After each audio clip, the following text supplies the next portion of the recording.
stigma dan anggapan bahwa Nahdlatul Ulama merupakan organisasi tradisional ini masih sangat kita dengarkan. Kita bisa melihat mungkin paham tersebut atau anggapan tersebut bisa muncul dari masyarakat pada umumnya karena melalui budaya-budaya dari masyarakat itu sendiri. Namun, meskipun sarjana barat dalam penelitian dari Ernur ya, mengungkapkan bahwasanya Nahdlatul Ulama ini organisasi yang dikategorikan sebagai golongan organisasi yang tradisionalis atau bisa dikatakan tidak masuk ke dalam organisasi yang memiliki peran dalam gerakan modernis Islam. Namun Martin van Branesen memiliki pandangan yang berbeda terhadap hal tersebut. Di mana Martin van Branesen antara pandangan budaya dan praktik sosial ini berbeda karena memang pada dasarnya masyarakat NU tipologinya itu menyebar di pedesaan dan cenderung merupakan organisasi yang didirikan oleh 3 kiai besar. Yang pertama Kiai Haji Bisri Sansuri, Kiai Haji Hasyim Asy'ari, kemudian Kiai Haji Wahab Sutullah. Yang semuanya memang merupakan kiai kampung yang tidak mengenyam pendidikan formal pada waktu itu. Dan pendidikan formal pada umumnya. Jadi hanya melalui pendidikan pesantren tradisionalis. Selanjutnya, NU memiliki sebuah gagasan yang sangat luar biasa, di mana Islam dan nasionalisme ini merupakan dua kutub pandangan yang senantiasa dikatakan bersinggungan. Namun NU dalam pandangannya, Islam dan nasionalisme dikemas menjadi suatu konsep, menjadi suatu pandangan dalam kehidupan berbangsa dan bernegara. Nah, ini kan menjadi sebuah pertanyaan besar untuk kita pada umumnya. Selanjutnya, Nahdlatul Ulama dalam proyeksi kebangsaannya senantiasa diliputi atau dikemas melalui syair-syair kebangsaan. Baik itu dalam sholawat dan lain sebagainya yang menyatukan umat. Karena tipologinya NU adalah Jahmiyah Wahdatuniyah, artinya menyatukan umat dan senantiasa menjunjung tinggi sastra dalam kehidupan beragamanya. Jadi NU tipologinya adalah agama yang senantiasa menyatukan antara Islam sebagai ideologi dan kebudayaan dalam konstruksi bermasyarakatnya. Nah, kita mengenal sebuah syair yang sangat luar biasa sekali yang melekat dengan Nahdlatul Ulama, yaitu syair lagu Ya Lawatan. Syair lagu Ya Lawatan ini pada dasarnya dalam penelitian Rizky Ainina, seorang yang sedang menjadi sarjana di Prodi Sejarah Peradaban Islam Universitas Islam Sunan Ampel, dia mengatakan dalam perkembangan Nahdlatul Ulama, sejarah perkembangan Nahdlatul Ulama dari tahun 1916 sampai tahun 2019 mengalami banyak sekali perkembangan. Namun apabila kita lihat syair lagu Ya Lawatan ini lahir jauh sebelum Indonesia merdeka, yaitu pada tahun 1916 yang dibuat atau dikarang oleh Kiai Haji Wahab Sutullah. Namun lagu ini, syair lagu Ya Lawatan ini santer kita dengarkan di tahun 2010 ke sini. Nah, syair lagu ini diajukan menjadi lagu perjuangan nasional mula-mulanya oleh Khofifah Indar Parawangsa selaku Menteri Sosial dan PWNU Jawa Timur sebagai lagu perjuangan nasional. Sebelum hal tersebut, sebenarnya NU telah menggalakkan bahwasanya syair lagu Ya Lawatan ini menjadi lagu wajib masyarakat Nahdlatul Ulama dalam setiap kegiatannya. Pada tahun 2010 melalui keputusan muktamar di Makassar, muktamar ke-32 di Makassar. Nah, dalam penelitian menunjukkan bahwasanya syair lagu Ya Lawatan ini memuat suatu bentuk nasionalisme yang Nahdlatul Ulama. Nah, kemudian Windaria pun dalam pemikirannya penelitian John Oval, Continuity and Change, bahwasanya lagu Nahdlatul Ulama memiliki peran serta dalam memberikan stimulus kebangsaan pada waktu itu ketika Indonesia di era pergerakan nasional. Nah, maka dalam penelitian ini pun melihat atau meninjau apakah paham kebangsaan ini masih diperlukan atau tidak untuk bangsa Indonesia. Kita melihat bahwa Indonesia sedang menggaungkan visi Indonesia Maju 2045 atau visi Indonesia menuju 100 tahun jayanya Indonesia. Nah, maka semangat kebangsaan dalam penelitian LIPI yang digagas oleh Prakasa dan kawan-kawan melalui PPI, Pimpinan Pelajar Indonesia, Semangat kebangsaan ini diperlukan oleh bangsa Indonesia untuk tetap menjaga asa kesatuan dan persatuan di Republik Indonesia. Rumusan masalah. Oleh sebab itu, berdasarkan latar belakang tersebut, saya akan meneliti sebenarnya seperti apakah wacana kebangsaan dari Nahdlatul Ulama tersebut dan bagaimana dampak dari lagu Ya Allah tersebut dalam kehidupan berbangsa dan bernegara di era kontemporer. Nah, selanjutnya, tentu kalau kita berbicara tentang bangsa, kita tidak akan lepas daripada sebuah konsep dan gagasan besar yang lahir dari Revolusi Prancis pada kala itu, yaitu menghasilkan 3 gagasan besar. Yang pertama, egaliter, persamaan; liberté, persatuan; fraternité, persaudaraan. Nah, dalam hal tersebut, tentu tokoh-tokoh pemimpin bangsa yang kita kenal memberikan stimulan memberikan wacana kebangsaan ini terhadap semua negara yang sedang mengalami kolonialisasi, yaitu salah satunya tokoh-tokoh pemikir bangsa Ernest Renan. Nah, Ernest Renan dalam pemikirannya dia mengatakan bahwasanya bangsa itu dilahirkan dari persamaan nasib, persamaan cita-cita, sehingga menjadi satu kesatuan yang dikatakan dengan bangsa yang menduduki suatu negara yang disepakati bersama sebagai wadah untuk mewujudkan cita-cita tersebut.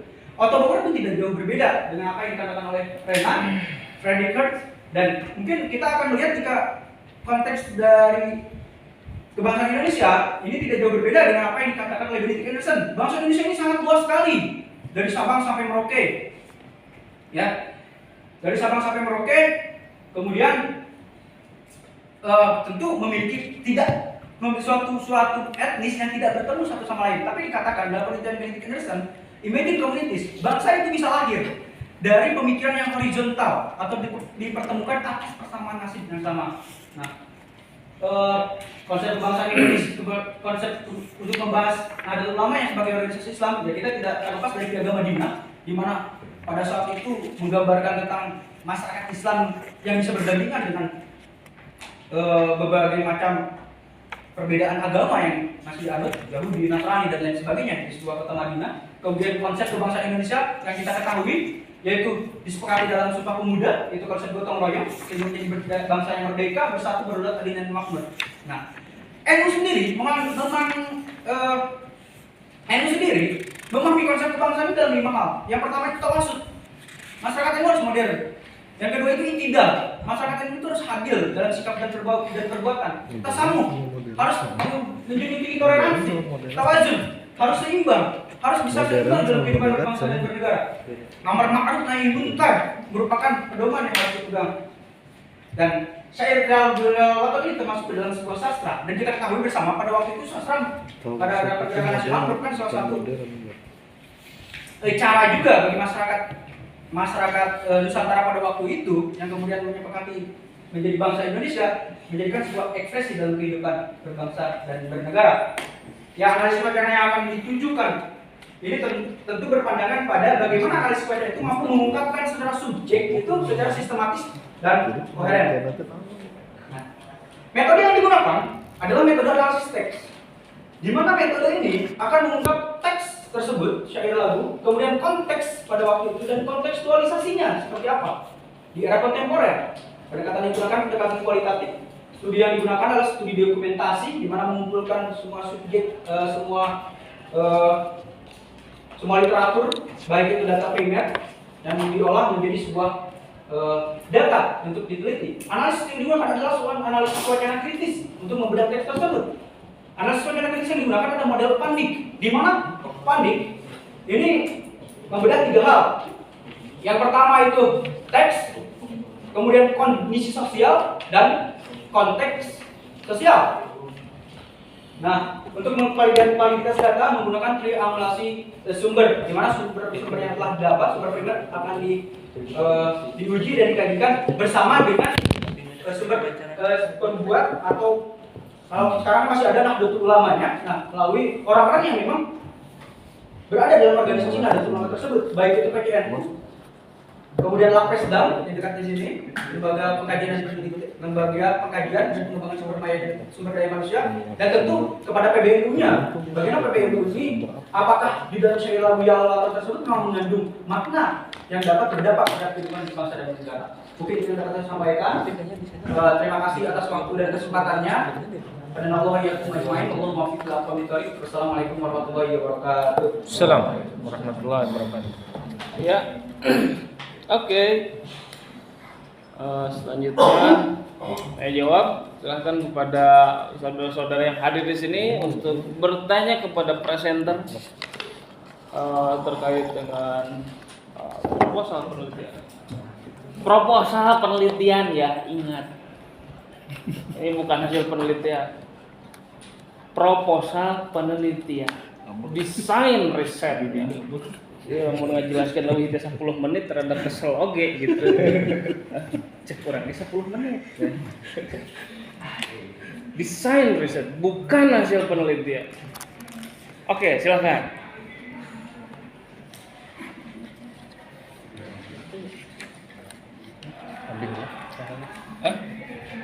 Iya, oke sama sih ya. Pengujian Pak. Mau apa yang mau ya weh launya. Pak Rino dulu. Topik. Anda? Dihanap. Hah? Dihanap mah biheula. Iya dihanap bagus. Oh, biheula. Dihanap dulu langsung ngapain ke nomor. Tiana. Hah? Mau tanya nah bela we. Ada Naon sa. Naon si Asep aja.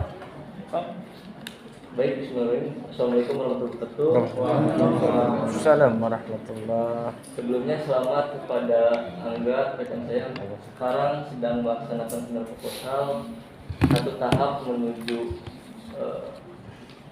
seminar akhir, dua tahap lagi lah menuju seminar akhir dan lulus di sini. Mungkin ada satu pertanyaan yang ingin saya tanyakan terkait dasen dan dasolen dari penelitian ini sehingga Mas Angga mengangkat tema perihal lagu kebangsaan Jalawaton ataupun Cinta Tanah Air ini. Urgensinya seperti apa sehingga lagu ini memang benar-benar harus dilakukan penelitian. Terima kasih kepada Ijal yang telah memberikan pertanyaan kepada saya, desain dan soal penelitian saya. Sebagaimana tadi telah dijelaskan di awal, desain penelitian saya ya, adalah bagaimana saya mendesain desain penelitian awal, bagaimana melihat sebuah wacana dalam syair lagu Jalawaton ini. Nah, kemudian dasolen adalah bagaimana dampak dari lagu ini yang nanti akan dihasilkan dari syair lagu Jalawaton tersebut. Urgenitasnya seperti yang kita ketahui, bangsa ini memiliki sebuah paham atau kesepakatan bersama untuk menjadi suatu bangsa yang merdeka, bersatu, berdaulat, adil dan makmur. Terlebih lagi kita akan menghadapi 100 tahun negara Indonesia pada tahun 2045, sehingga sebuah wacana kebangsaan dalam sebuah negara yang besar ini sangat diperlukan sekali untuk kita menggapai kejayaan tersebut. Seperti itu.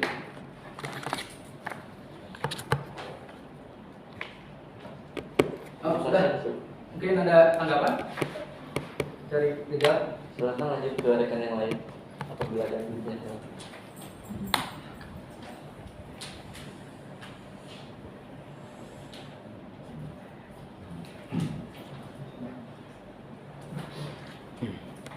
Ada lagi? Dari sebelah kanan. Kalau harus dengan ukur. Ya, itu pengpandangan syarat itu tuh. Tahu sih. Masih ada? Udah ngerti semua? Ini mah pemburu itu tuh tanda tangan monggo. Saya? Hah? Udah sekian.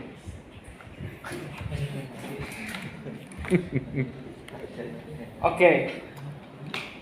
Nanti kita buka sesi selanjutnya untuk para peserta ya. Silahkan Pak Rino. Saya dulu. Baik. Oke, terima kasih Pak Faisal ya. Pembimbing sekaligus yang Oke. Angga ya. Mohon izin Pak Subhan, Pak Opik. Pak Hendra. Tuh, teka kupingan. Kalau jadi dasar.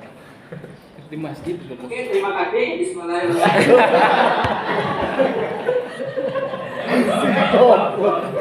Balik bisa. Bisa kembalinya. Disangkanya aja. Saya dulu. Yang hadir dulu lah. Kerma hadir online hay kira. Oh ya. Yang hadir dulu Pak. Kupingan. Kupingan tuh. Lanjut. Ya. Ngomong itu yang di. Baik, Saudara Angga, ini Angga nggak ada kepanjangan ya? Dulu itu Pak, kesalahan dalam catatan sipil Pak. Oh, iya. Tahu. Angga ini seorang NU yang disusupkan ke nasionalis, gitu ya? Angga Fakot.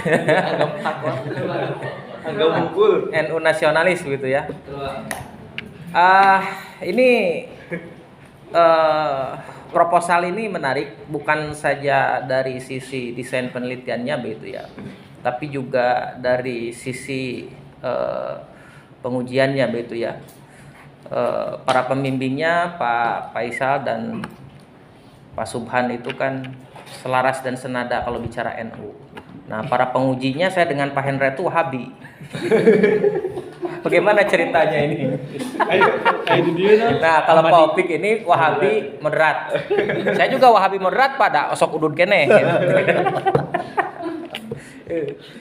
Ya, jadi ini lengkap sudah lah gitu ya. Dari awal sampai akhir saya lihat apa yang dipresentasikan oleh Saudara Angga. Walaupun saya tidak membaca di sini ya, tapi saya hanya sekilas melihat presentasi dari awal sampai akhir.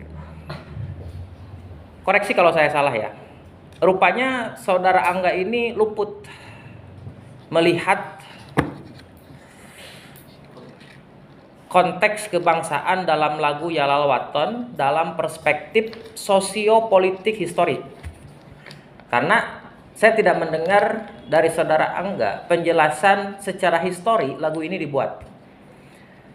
Lagu apalagi kalau dilihat memiliki makna terhadap satu situasi tertentu, kebangsaan lah, politik lah, ya, itu pasti memiliki pendekatan histori. Itu ya. Iwan Fals misalkan, ya, menciptakan lagu Beni Soeharto. Sosiopolitikalnya adalah ketika kekuasaan rejim Orde Baru yang pada waktu itu dianggap korup, ya, kemudian nepotis gitu ya,